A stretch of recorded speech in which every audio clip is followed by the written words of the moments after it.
오늘 말씀을 전하기에 앞서서 지난주 설교 영적 예배란 무엇인가 다시 생각해 봐야 합니다. 오늘 말씀은 하나님이 기뻐하시는 영적 교회가 무엇인가에 대한 이야기를 하려고 합니다.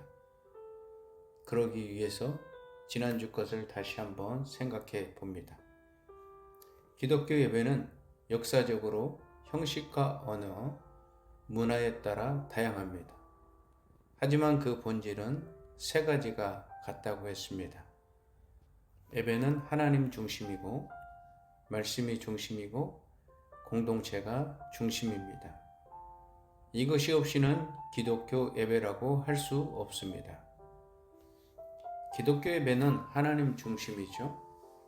예배는 인간을 위한 것이 아니라 하나님을 위한 것입니다. 인간의 필요나 감정적인 해소를 채우기 위한 것이 아니라 하나님께 영광과 감사와 찬양을 돌리는 것입니다. 기독교 예배는 말씀 중심이죠. 예배는 특정 시간에만 드리는 종교적인 행위가 아니라 매일의 삶 속에서 주님의 말씀에 순종하는 것입니다.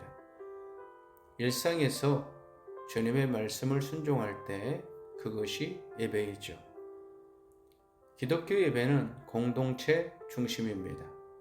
혼자 기도하고 찬양하는 것이 아니라 두세 사람 이상이 모여서 하나님을 높이고 찬양하고 서로를 위로하고 격려하며 공동체를 세우는 것입니다.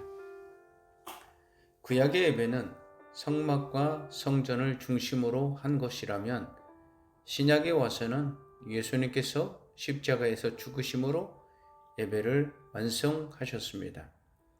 그래서 그 장소가 확장이 된 것입니다. 성막과 성전의 예배도 중요하지만 우리의 삶 전체로 드리는 예배가 더 중요한 것입니다. 그렇다면 우리가 어떻게 영적 예배를 드려야 한다고 했습니까? 로마서 12장 1절 2절 말씀에 세 가지였죠. 첫째, 너희 몸을 하나님이 기뻐하시는 거룩한 산 제물로 드리는 것입니다. 예배는 예배 시간에만 드리는 의식이 아니라 일상에서 삶으로 드리는 것입니다. 우리의 모든 말과 행동과 인격과 삶을 주님께 드리는 것입니다. 둘째는 이 세대를 본받지 말고 오직 마음을 새롭게 함으로 변화를 받아.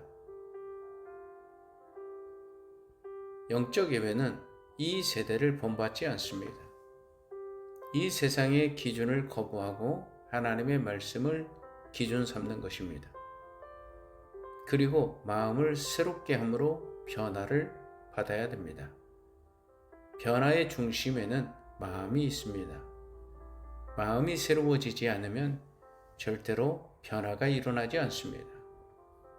셋째, 하나님이 선하시고 기뻐하시고 온전하신 뜻을 분별해야 합니다. 영적 예배는 내가 선하고 내가 기쁘고 내가 온전해지는 것을 분별하는 것이 아니라 하나님이 선하고 하나님이 기뻐하시고 하나님이 온전하신 뜻을 분별하고 그 뜻대로 순종하는 것입니다. 영적 예배는 삶으로 드리는 예배를 말합니다. 따라서 우리는 말씀을 듣는 것으로만 멈추지 말고 그 말씀을 삶으로 사는 것입니다. 기도의 자리에만 머물지 말고 기도의 삶을 사는 것입니다. 그래서 믿음은 here and now, 지금 이 자리에서 살아내는 것입니다. 지금 이 자리에서 살아내지 못하면 다음은 없습니다. 다음에 하겠다고 미루면 절대로 할 수 없습니다. 주님이 말씀하시면 지금 당장 해야 합니다. 그것이 영적 예배죠. 한 크리스찬 의사가 있었습니다. 그는 주일마다 예배를 드리러 교회에 가면서도 병원에서는 늘 바쁘고 예민하게 환자들을 대했습니다. 빨리 진료를 끝내야 더 많은 환자를 볼 수 있고 더 많은 돈을 벌 수 있었기 때문에 환자의 이야기에 귀 기울이지 않았습니다. 어느 날 주일 설교에 영적 예배는 너희 몸을 거룩한 산 제물로 드리라는 말씀을 듣고 마음이 찔렸습니다. 그는 기도했습니다. 주님, 제 진료실이 제 예배당이 되게 해 주세요. 다음 날부터 그는 진료실에서 환자를 하나님의 형상으로 대하기로 결단했습니다. 환자의 말을 끝까지 경청하고 위로의 말을 건네며 불필요한 검사나 약 처방을 권하지 않았습니다. 환자들은 이 병원은 다르다라고 이야기를 했습니다. 그 의사는 고백을 했습니다. 주일 예배가 끝나면 진짜 예배가 시작됩니다. 제 진료실이 제 예배당입니다. 하나님이 제 환자들을 사랑하듯이 저도 그들을 섬깁니다. 미가 6장 8절 말씀 봅니다. 사람아, 주께서 선한 것이 무엇임을 내게 보이셨나니 여호와께서 내게 구하시는 것은 오직 정의를 행하며 인자를 사랑하며 겸손하게 내 하나님과 함께 행하는 것이 아니냐. 영적 예배는 일상에서 하나님께 드리는 삶의 예배입니다. 내 말, 내 행동, 내 삶, 내 인격, 내 직업, 내 관계를 하나님의 중심으로 바뀔 때 그 자리가 곧 예배당이 됩니다. 공동체를 사랑하고 섬기는 것이 영적 예배의 본질이죠. 우리도 그런 영적 예배를 드리는 자가 되어야 합니다. 하나님이 기쁘시게 하는 영적 예배, 영적 교회에 대해서 말하기 앞서서 기도에 대해서 잠시 이야기를 나눕니다. 기도는 하나님이 성도들에게 주신 선물이자 특권입니다.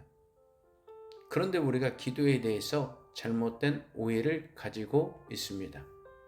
그래서 기도가 누더기가 되고 있는 걸 보게 되죠. 성도들이 많이 하는 기도의 오해 10가지가 있습니다. 여러분 잘 듣고 자신을 점검해 보시기 바랍니다. 기도는 주문이 아닙니다. 하나님은 요술램프의 지니가 아닙니다. 이것 주세요, 저것 주세요 하는 것이 기도의 전부라면 우리는 하나님을 하인처럼 부르는 것입니다. 기도는 내 뜻을 강제로 밀어붙이는 것이 아니라 하나님의 뜻을 듣는 자리입니다. 기도는 거래가 아닙니다. 주님 이만큼 했으니 이것 주세요.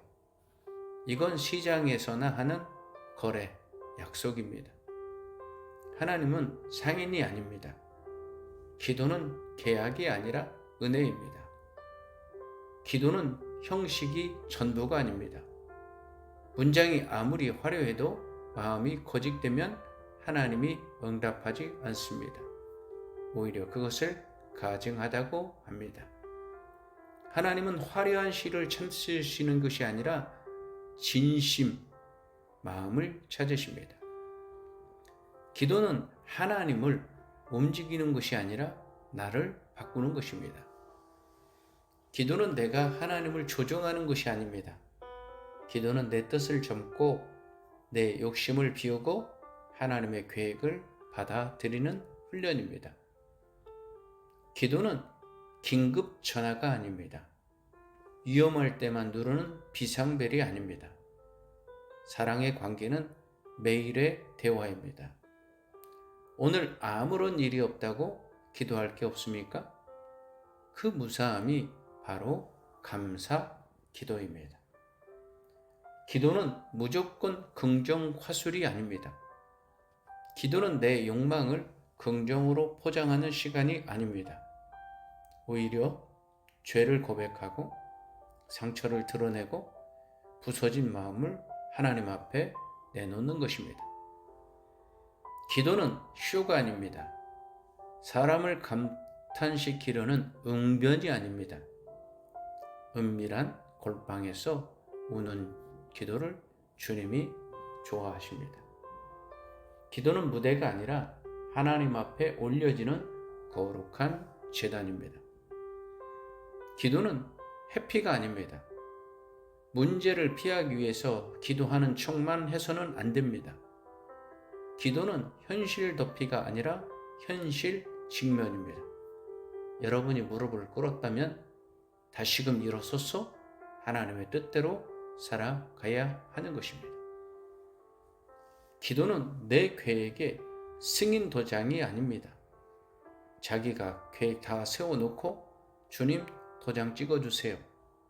내 계획을 접수하는 것이 아니라 하나님의 계획을 내가 듣는 것, 수신하는 것입니다.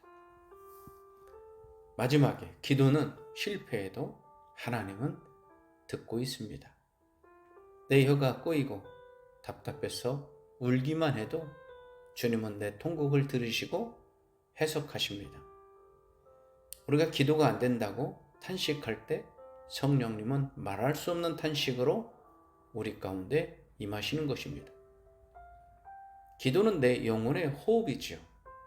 거짓된 환상을 버리고 진실하게 믿음으로 기도해야 됩니다. 주님은 주문이 아닌 관계를 원하십니다. 거래가 아닌 사랑을 원하십니다. 기도는 하나님 마음을 알고 하나님의 뜻을 알고 하나님의 관계를 친밀해지는 시간입니다. 한 어린 아들이 멀리 출장 간 아버지에게 편지를 썼습니다. 편지에는 이렇게 쓰였습니다. 아빠, 이번에 장난감 로봇 사주세요. 그리고 게임기도 꼭 사주세요. 사랑해요. 아버지는 편지를 받고 기뻤어요. 하지만 아들의 글을 보면서 조금은 씁쓸한 마음이 들었습니다. 아들은 아버지를 사랑한다면서도 편지의 대부분은 주세요 라고 가득 차 있었습니다. 그래서 아버지는 답장을 썼습니다. 아들아, 내 편지를 받고 아빠는 참 기뻤단다. 아빠도 널 많이 사랑해. 그런데 아빠는 내가 필요한 걸 채워주고 싶지만 더 중요한 건 내 마음이야. 아빠는 내 이야기를 듣고 싶어. 내가 오늘 학교에서 뭐 했는지, 힘든 일이 없었는지, 내가 좋아하는 것, 슬픈 것, 그런 이야기가 듣고 싶단다. 아빠는 내가 무엇을 원하는지보다 내가 어떤 아들인지 알고 싶어. 아들은 아버지의 편지를 읽고 한참을 울었습니다. 그리고 다음 편지에 이렇게 썼습니다. 아빠, 오늘 학교에서 친구랑 싸웠어요. 마음이 너무 아파요. 어떻게 하면 좋을까요? 아빠가 필요해요. 아버지는 그때서야 참된 대화가 시작되었다고 느꼈습니다. 이것이 기도입니다. 에레미야 29장 12절, 13절 말씀을 함께 볼까요? 너희가 내게 부르짖으며 내게 와서 기도하면 내가 너희들의 기도를 들을 것이요. 너희가 온 마음으로 나를 구하면 나를 찾을 것이요. 나를 만나리라. 기도는 뭘 주세요? 나에라는 주문 서간입니다. 하나님은 우리가 진심으로 마음을 열고 사랑의 관계에서 대화하기를 원하십니다. 우리 아픔, 기쁨, 두려움, 죄까지도 솔직히 털어놓을 때 하나님은 가장 좋은 것으로 응답하십니다. 여러분, 기도는 내 계획을 하나님께 밀어붙이는 거래가 아닙니다. 하나님, 내 계획은 이러한데 하나님의 계획은 어떠신가요? 하나님, 내 생각은 이러한데 하나님의 생각은 어떠한가요? 하나님께 먼저 묻고 하나님의 음성을 듣고 그 뜻을 배우고 따르는 자리입니다. 그것이 바로 진짜 기도입니다.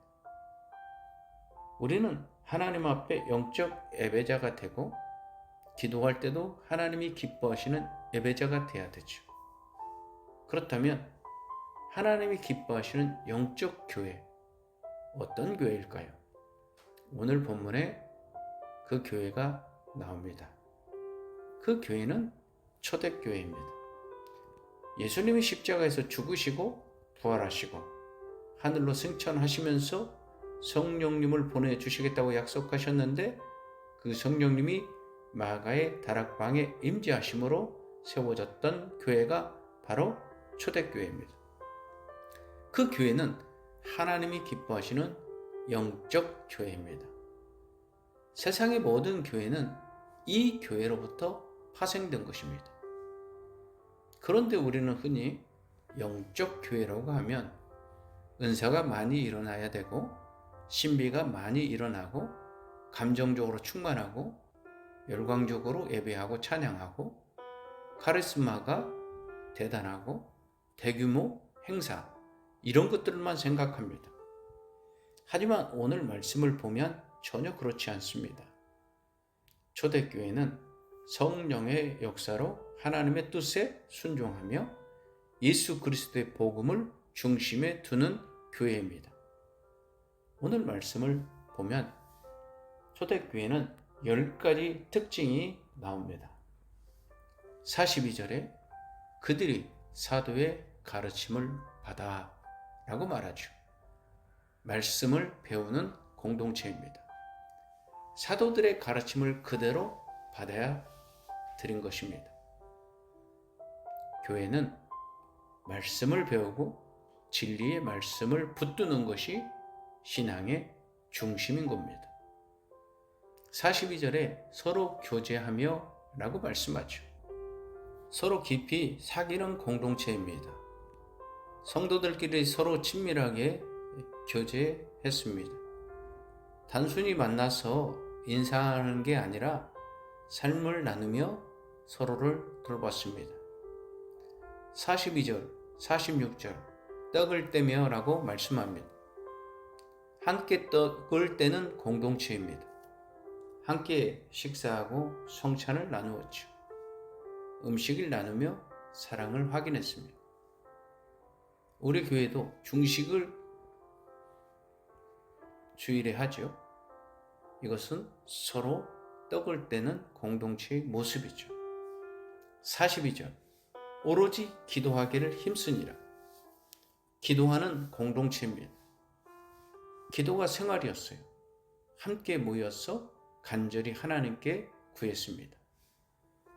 43절에 사람마다 두려워하는데 라고 말씀합니다. 경외심으로 가득한 공동체입니다. 하나님을 깊이 경외했습니다.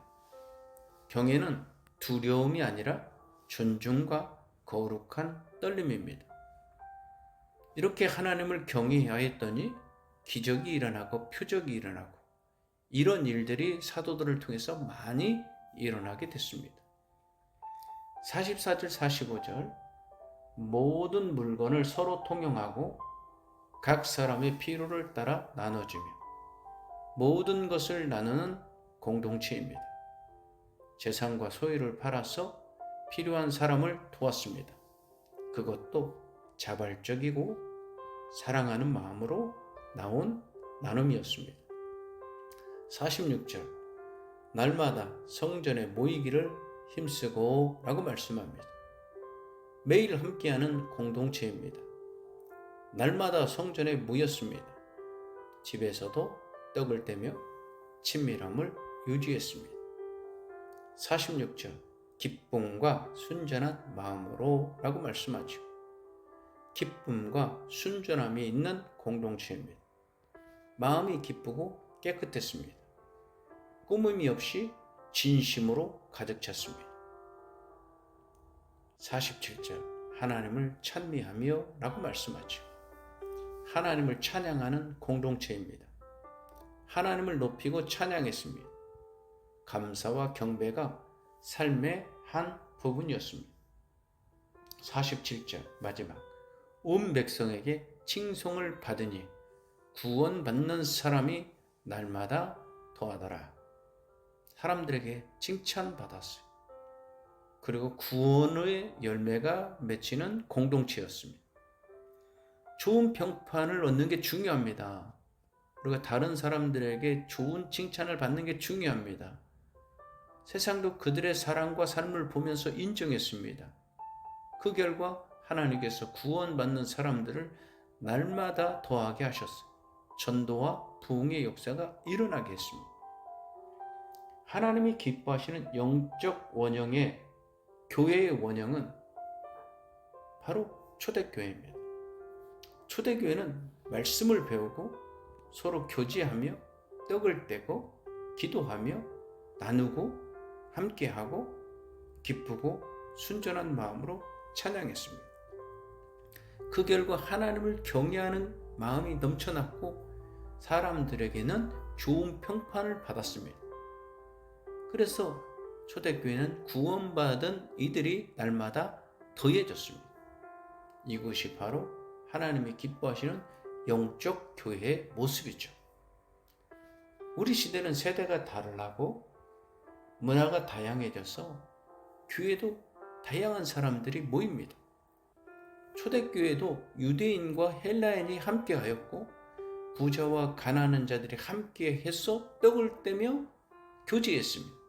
서로의 다름을 이해하고 존중하고 사랑할 때 하나님이 기뻐하시는 영적 교회가 된 거죠. 요즘 캠핑이나 등산을 가면 헤드랜턴 하나로는 부족하죠. 여럿이 모여서 불빛을 합치면 더 넓고 안전하게 비추는 거죠. 교회도 마찬가지입니다. 각자의 작은 빛이 모여서 세상을 밝히는 등불이 되는 겁니다. 오늘 우리도 이런 교회를 꿈꿔야 됩니다. 세상의 빛과 소금이 되어 사랑을 나누고 진리 위에 서서 겸손히 하나님을 경외하며 함께 기도하고 찬양하고 하나님의 마음을 시원케 하는 영적 공동체가 되어야 합니다. 그런 교회를 통해서 주님은 오늘날에도 구원의 역사가 이루어지게 합니다. 여러분, 초대교회는 거창한 프로그램이나 화려한 건물이 없었습니다. 하지만 그들은 말씀 배우는 일에 힘썼어요. 서로 교제하고 함께 떡을 떼며 간절히 기도했습니다. 그들은 가진 것을 나누고 기쁨과 순전함으로 하나님을 찬양했어요. 하나님을 경외하는 마음이 넘쳐났어요. 세상도 그들의 사랑을 보면서 감동했어요. 그 결과 하나님께서는 구원받는 사람을 날마다 더하게 하셨습니다. 이것이 바로 하나님이 기뻐하시는 영적 교회입니다. 형식이 아닙니다. 진심입니다. 행사가 아닙니다. 관계입니다. 자기 만족이 아닙니다. 하나님의 뜻을 이루는 공동체입니다. 우리도 그런 공동체를 이루어야 되는 거죠. 우리의 예배가 주일 1시간만 드리는 것이 아니라 평일의 삶 전체가 되어야 합니다. 우리의 기도가 내 뜻을 관철시키는 주문이 아니라 하나님의 뜻을 이루기 위해서 하나님의 말씀을 듣는 대화가 되어야 됩니다. 우리의 공동체가 경쟁이 아니라 사랑으로 하나가 되는 가족이 되어야 합니다. 요한복음 13장 34절 35절 새 계명을 너희에게 주노니 서로 사랑하라. 내가 너희를 사랑한 것 같이 너희도 서로 사랑하라. 너희가 서로 사랑하면 이로써 모든 사람이 너희가 내 제자인 줄 알리라. 주님께서 우리를 부르신 것은 건물을 채우라는 게 아닙니다. 주님의 사랑을 채우라는 것입니다. 오늘 우리 교회는 세상의 빛과 소금이 되는 하나님이 기뻐하시는 거룩한 영적 교회가 되어야 됩니다. 우리가 그런 교회가 되기를 원합니다. 우리에게 소원이 하나 있다면 주님이 다시 오실 그날까지 주님의 십자가의 사랑, 주님의 교회를 사랑하는 것, 주님의 교회가 부흥하는 것, 주님의 교회가 교회되는 것, 예배가 예배게 되는 것, 거기에 우리가 쓰임 받는 것, 그것이 바로 우리의 삶 가운데 초대교회, 하나님이 기뻐하시는 거룩한 원형의 교회를 우리를 통해서 다시금 세워지는 아름다운 역사가 임하기를 축복합니다.